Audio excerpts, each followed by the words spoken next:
All right, in this section, we are going to talk about the late Roman Empire. When we left off last, we looked at the Roman Empire. We talked about the 5 good emperors and how they managed to bring a lot of stability and prosperity to the empire by doing things like adopting their heirs and training them how to rule, keeping more of the tax money in the provinces, restoring the status of the Senate, spreading Roman culture throughout the empire, and also defending the borders. So life was pretty good during the time of the 5 emperors. Unfortunately, the last of those emperors, a man by the name of Marcus Aurelius, has a son of his own, and he breaks the tradition of adopting an heir and training him how to rule. And instead, he left the throne to his son, who was named Commodus. Now, you might actually know a little bit about Commodus without realizing it if you've ever watched the movie Gladiator. Commodus is the emperor that shows up in that film and ends up fighting with Russell Crowe's character. And while certainly a movie, it's not really based on fully historical facts, but it does kind of capture the craziness of this emperor Commodus. Commodus was much more interested in gladiatorial games than he was actually sitting down and, ruling the empire. But Emperor Commodus, whenever he would fight in these gladiatorial games, the games were always fixed so that he would be sure to come out the winner and would not suffer any kind of injuries during the fight. And this meant that, people did not really appreciate Commodus as much as he wanted to be appreciated. So when people instead started to really celebrate a different gladiator, by the name of Rufus, Commodus arranged to have Rufus killed because he was upset that people liked this other gladiator better than they liked him.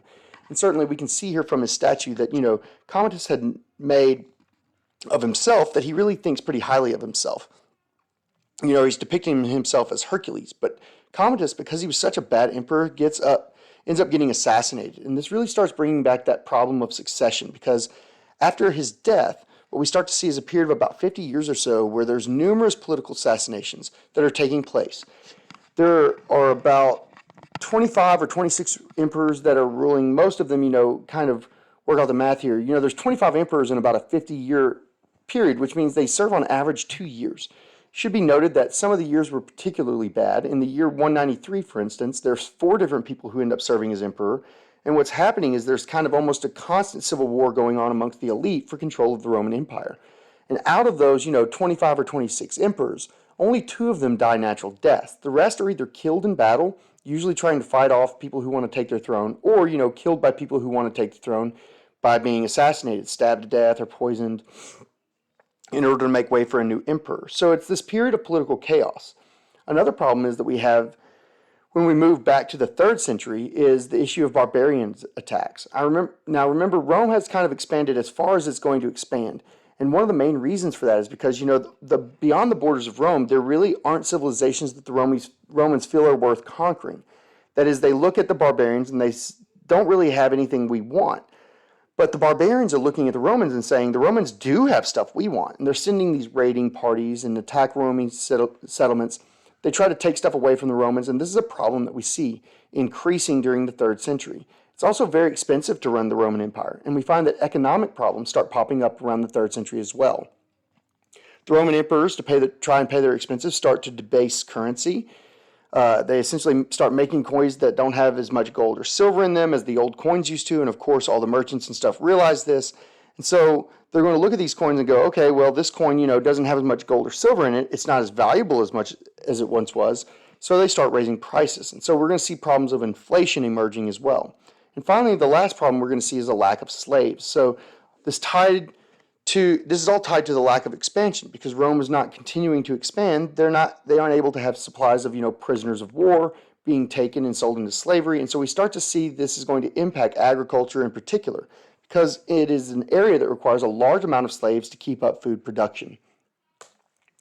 When Diocletian seizes power, he will try to solve this problem of the 3rd century crises. So one of the first problems he's looking at is the political problem. Remember, political assassination. So he does a couple of things. The first thing he does is he takes on a new title. This is the title of Dominus. It's a Latin word that means lord or master. And if you think about it, it's very kind of different from the title that Caesar Augustus took, which was Princip, or first citizen. And that was the title of Caesar Augustus. And it was a title connected with the Roman Republic. But now that Diocletian is taking the title of Dominus, which is Lord or Master, which definitely kind of points to the creation of an empire. He's saying that, everybody has to follow him. He's the Lord, he's the Master, almost as if everyone in the empire was his slaves. And so he sets up this very different political dynamic from the one we saw with Caesar Augustus. Now, taking the new title does not necessarily help you solve political problems, but certainly we see Diocletian's character in his rule in the sense that he was able to stay in power for about 20 years. So right there off the bat, he does provide some needed stability because he isn't assassinated or overthrown within just a few years. To try and make sure that instability went beyond his death, Diocletian sets up a new system that he calls tetrarchy. Tetrarchy is a fancy word for rule of by four. And we look at the map here, we can see how the system works. So the first thing Diocletian does, he divides the empire into parts, and we have a western part and an eastern part, and he'll move his capital from Rome over here to Tunisia, Medea, and you don't need to know the name, but he moves it eastward, and he's doing this because the eastern half of the Roman Empire is much more wealthy than the western half, so he's going where the money is. So he moves to the eastern part and sets himself up as emperor, but the western portion, he appoints co-emperor named Maximilian, but you don't need to know his name either. And the idea is that the co-emperor will deal with all the administrative issues of the western part of the empire, while Diocletian deals with all the administrative issues of the eastern part. So in this process, while there are two emperors, they're not exactly equal. The eastern emperor Diocletian is just a little bit, more important than the western emperor. But this is done as an administrative move to help run the empire more effectively. Then note, you're going, okay, well, there's two rulers. Where's four come in? Well, the four come in when each emperor has a Caesar. And the idea is that the Caesar kind of acts as vice emperor, it's kind of the second in command in the region. So the idea is when the emperor dies, the Caesar will become the new emperor, and the new emperor can appoint a new Caesar. And he does the work in the eastern part of the emperor. Diocletian dies, his Caesar becomes the new emperor, and then he appoints a new Caesar to take over for him. And so although it won't actually work out as planned, and we'll talk about that in a moment, the idea is that it provides a peaceful succession because everyone will know when the emperor dies, his Caesar takes over. As we'll find out shortly, though, it's an interesting plan on paper. It certainly works well on paper, but in practice, it doesn't quite work out exactly as it's intended. Still, it's an attempt to try and solve the political problem of succession, prevent all the civil wars and political assassinations. Diocletian then moves to deal with the issue of barbarians. So here in his military reforms, he comes up with a solution that he needs to hire the barbarians to protect him from other barbarians. So he starts the practice of reaching out to those Germanic tribes that live on the borders, and he hires them to provide protection for the borders. Now, this is a solution to the problem that's going to be effective in the short term, but in the long term, it's going to cause some problems because what's going to happen long term is the barbarians are going to, expect to be paid, and they aren't being paid with what they can turn around. When they aren't being paid, they turn around and attack the Romans, and it's going to be one of the factors that's going to eventually lead to the fall of the Roman Empire in the West. But during the reign of Diocletian, it actually is, a half-decent solution, and in the sense that it keeps the barbarians that are closest to Rome from turning around and attacking it.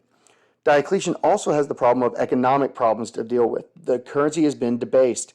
So his solution to that problem is to issue new coins. These are the solid coins that it's a solidus, which is 100% of the value. You can tell if it's a solidus coin, and it's a coin of value because Diocletian would stamp his face on it.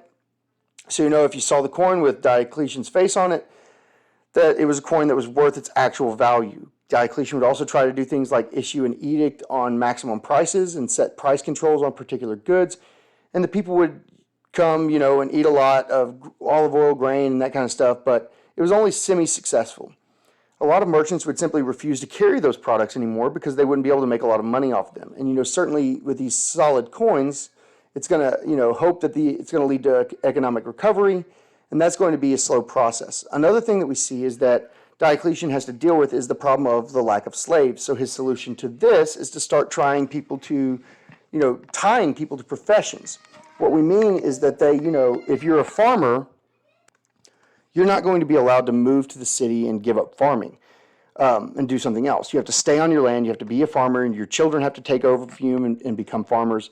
The idea is that tying people to these professions that are really important, not just farming, he tries to do it with the military, he tries to do this with the bakers and people that are baking bread, and these really important professions are going to have enough labor to be fully staffed. And again, not fully successful, but he's trying to address the problems of the 3rd century.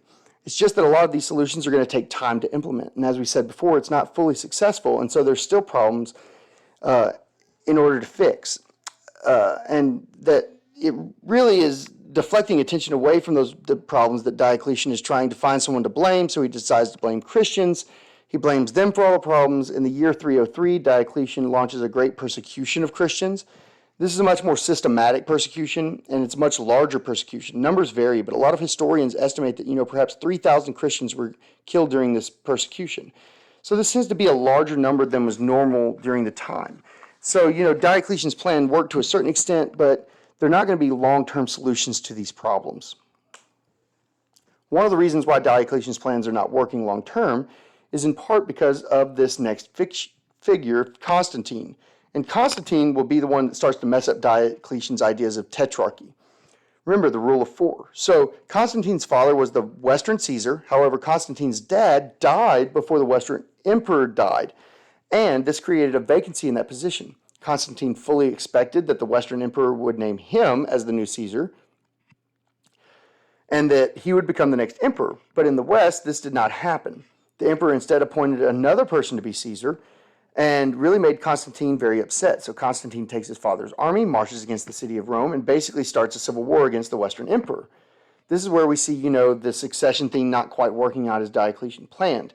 And we read in the biography of Constantine, written by a man named Sebius, that on the night before Constantine's big battle with the emperor of the Western Empire, Constantine has a dream, and in this dream he sees this symbol, the Chi Rho. And he hears a voice telling him that with this sign you will be victorious. So Constantine gets up the next day, he puts this sign on his battle flags, he rides into battle. It's the Battle of Milvian Bridge, and he wins the battle. He defeats the Western Emperor, who is killed during the battle, and this means that Constantine can take control of the western part of the Roman Empire and name himself Western Emperor. Once he does this, Constantine, realizes that he must have received some kind of assistance from some divine being in order to win this battle. So he asks his advisor, which God gave me the assistance? And the Christians step forward and say, hey, this is our God. It's the Christian God, because Chi Rho is the first two letters of the name of Christ in Greek. So, it's Christus, which means Christ in Greek. And these are the first two letters, Chi and Rho. And this is why, for instance, in case you've ever wondered why people say at Christmas time, they go around saying Merry Christmas, and they say Merry Xmas, it's because X stands for Christ, which is an abbreviation. It's the first letter of his name in Greek. And Christians tend to use this as quickhand for Christ. So you say Merry Xmas, that's what you mean. So Constantine says, all right, well, Christian God has given me, military assistance, career assistance, which of course means that Christian God becomes Constantine's patron. You recall what clients do for their patrons. Yes, they provide political support for their patrons, and so this is exactly what Constantine does. He says, God's given me a career assistant, I must now support the Christian God politically. And in the year 313, after becoming Western Emperor, Constantine passes the Edict of Milan. It's an edict of religious toleration, and its effect is that it ends persecution of Christians in the western part of the Roman Empire. It is now legal and acceptable to practice Christianity out in the open. This is the political support that Constantine gives to the Christian God. And so with this, it's a major turning point for the history of Christianity, but also a history of the Roman Empire, because this will start the process of Christianizing the Roman Empire. Now, Constantine will go on to continue his battles. He will fight against the Eastern Empire, defeat him, reunite the empire together under his leadership, so tetrarchy does not survive Diocletian's reign for very long. Constantine comes along and kind of messes up that plan, and after defeating the Roman Empire, Constantine finds a new capital in the east, a city that he names after himself, called Constantinople. And in the city of Constantinople, Constantine will begin to do things like build Christian churches. He sets aside Sunday as a day of worship, although when you look at what Constantine is up to, we can see the influences of Christianity on his life. And this is probably in part because Constantine's mother, Helena, who you see here, is actually a Christian. So I think that she has a lot of influence on Constantine and his acceptance of Christianity. But while he is definitely doing things to benefit Christians, he's very careful not to alienate those that are still practicing the old Roman religions. After all, the time of Constantine, probably only 5% of the population of the Roman Empire was Christian. And so this means Constantine needs to tread very carefully. So as with the example of Sunday, he's setting aside Sunday as a day for worship. But notice the title of the day, it's Sunday. It's not Jesus Day. So if you're a Roman who worships the traditional gods, you would see this day and go off and worship the god of the sun. So Constantine will not actually convert officially to Christianity until he's on his deathbed. And again, this is probably done as a political move in the sense that he doesn't want to convert right away and thus potentially alienate the vast majority of the population that do not follow the Christian God at this time. But he certainly is critical in helping Christianity become more accepted in the Roman Empire. And historians have called what Constantine did and made him the first Christian emperor because of this. Now, most emperors who follow after Constantine will also be Christians. And so we start to see during the reigns increasing numbers of people converting to Christianity because they look at the rulers and say, well, if the ruler's a Christian, there must be something to it. And, they start to convert. When we get to the reign of the Emperor Theodosius the First, and we've seen the final step into Christianization of the empire. Emperor Theodosius, who banned sacrifices to the Roman gods. So essentially what Theodosius is doing is he is ordering everyone to stop worshiping the Roman gods if they still do, and instead convert to Christianity. So from this point forward, this happens in the year 391. So it's toward the end of his reign. But from 391 onward, Christianity will become the official religion of the Roman Empire. Now, one exception to everyone should convert to Christianity rule is the Jews. Theodosius does allow the Jews to continue practicing Judaism. He does not make them convert to Christianity, but he does start to discriminate against them. They have to pay some financial penalties, and there's some legal discrimination against them as well. And we see from this point forward, in terms of the relationship between Jews and Christians, that Christians now have the upper hand. So throughout the Middle Ages, frequently we see where Jews are being discriminated against and even at times persecuted by Christian population. So unfortunately, it's a sad story that we're going to have to tell later on in this course. But with Theodosius, we now see that the Roman Empire is predominantly Christian. The process of Christianizing the Roman Empire will have a major impact on Christianity. Well, to some extent, it's a very good thing that it happens. It does end Christian persecutions. It does allow Christianity to spread even more widely. It also causes problems for Christianity. One of the problems that we see happening is the problem of heresy. When Constantine says, the Christian persecution should come to an end, Christianity should be practiced openly, a lot of Christians start to see that. Some of them who are claiming to be Christians are preaching ideas that don't line up with the Christian beliefs that we know to be as Christianity. In other words, they're preaching false beliefs about Christianity. So let me give you some examples. There's a lot of heresies in this time period. If you look at this map, you can see different kinds of heresies, the people who started the heresies and where they lived in the Roman Empire. And you can note that there's a lot of different heresies down here, okay, all over the place.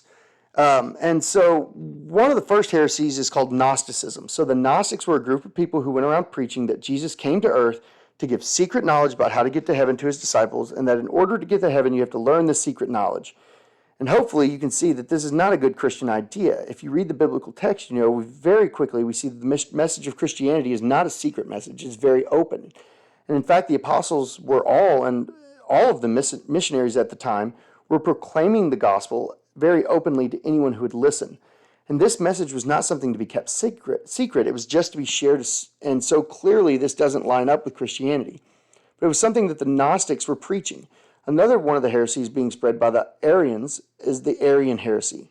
And that was the idea that God created Jesus. Now, if this were to be the case, then it means that Jesus was not fully God. And of course, as we've already talked about in this class, in order for salvation to work, Jesus had to be fully God and fully man. So the idea, that God created Jesus, this Arian heresy, was a very dangerous idea. Dangerous in the sense that, it's the type of idea that can keep you out of heaven because it's such a false belief. And so the church, realizes this. The Christian church realizes that there's a problem with heresy. And so during the time of Constantine in particular, we start to see them going in a direction calling for church councils to meet together. And these councils will debate these ideas and pray about them. And through their prayers and discussions, will start to formulate the doctrines that Christians should believe. And they're the ones who really go to distinguish between heresy, false belief, and orthodoxy. And then they will sit down and oftentimes they will write creeds, which are the kind of statements of belief, and they will outline these in the correct beliefs that Christians should have. For example, this Arian heresy was debated at the Council of Nicene, and this was a church council called by Constantine to deal with the Arian heresy, and at this meeting, they show up, and Arius shows up, and he's the founder of the heresy, and he shows up to present his ideas, and a bunch of Christian bishops all over the empire show up as well to talk about these ideas. And one of the people who shows up is a bishop named Nicholas of Smyrna. And Nicholas and Arius actually get into a knockdown, drag-out fight during the Council of Nicaea. It's kind of funny because, we have this image in our minds of these church meetings of kind of being quiet and boring. But I mean, they're quite, getting into physical altercations with each other. And you see this picture that commemorates it. And Bishop Nicholas is pulling on Arius's ear and during the fight, and it's really like, he hates the heretics. He's punching them and won't stop them, but, punching them won't stop people from believing their lives, but it does feel good. So Bishop Nicholas and Arius, they get into a fight, and what's really funny is the story is that, you probably know about Bishop Nicholas because following his death, he gains sainthood, and he becomes Saint Nicholas of Smyrna, or Saint Nick, who is also Santa Claus. So Santa punches heretics. So every time you get to singing about Christmas and Santa next year or whenever when it comes up, just remember Santa punched heretics at the Council of Nicaea. And the Nicene Creed, which is a statement saying that Arius is wrong, that Jesus is co-equal and co-eternal with the Father, that they are the same substance, which is just a fancy way of saying that Jesus is fully God and fully man. He was not created by God, and so this becomes the way that church tries to protect its belief against heresy and false beliefs. Another problem that the church faces at this time is a problem I call the problem of purity. It's a problem that emerges especially after Theodosius bans sacrifices to the Roman gods and essentially orders everyone to convert to Christianity. This means you have a whole bunch of people going around now, claiming to be Christians, but it really raises the issue: are they really Christians, or have they just converted because the emperor told them to? So it starts to raise a question about what it really means to live a pure Christian life. All of this is complicated by the fact that since the time of Constantine, you have people dying for their faith. You don't have people dying for their faith anymore. You don't have these martyrs, and martyrs were always kind of held up these spiritual heroes of Christianity.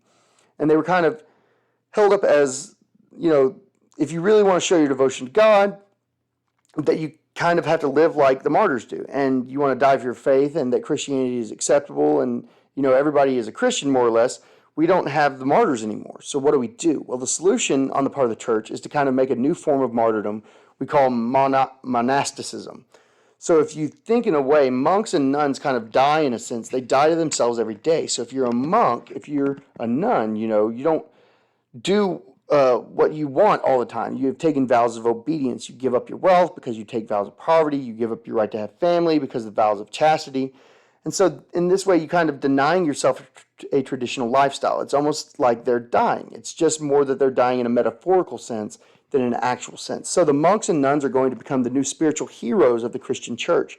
Some of these early monks and nuns, are totally devoted to God in ways that are hard to even wrap our heads around.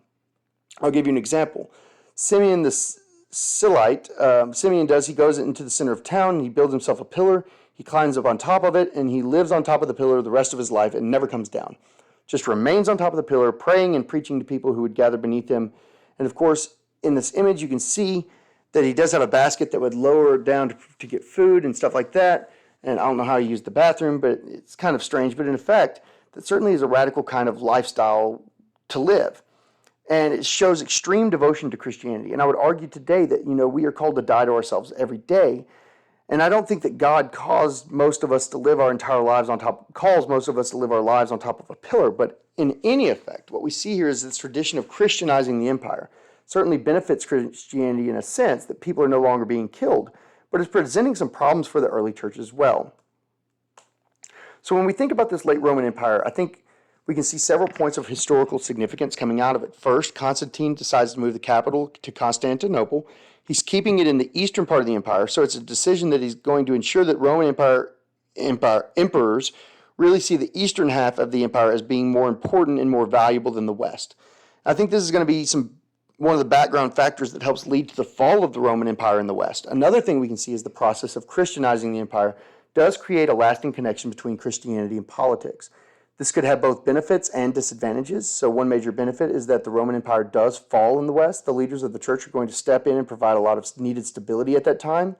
So when you are, barbarians and attacking cities in the West, and the Roman army is packed up and, moved back to Constantinople, it oftentimes is going to be Christian bishops that are coming and organizing the defenses of cities, and they're going to take on these administrative and political roles within those cities because the Roman government is not there in the West to do their job anymore.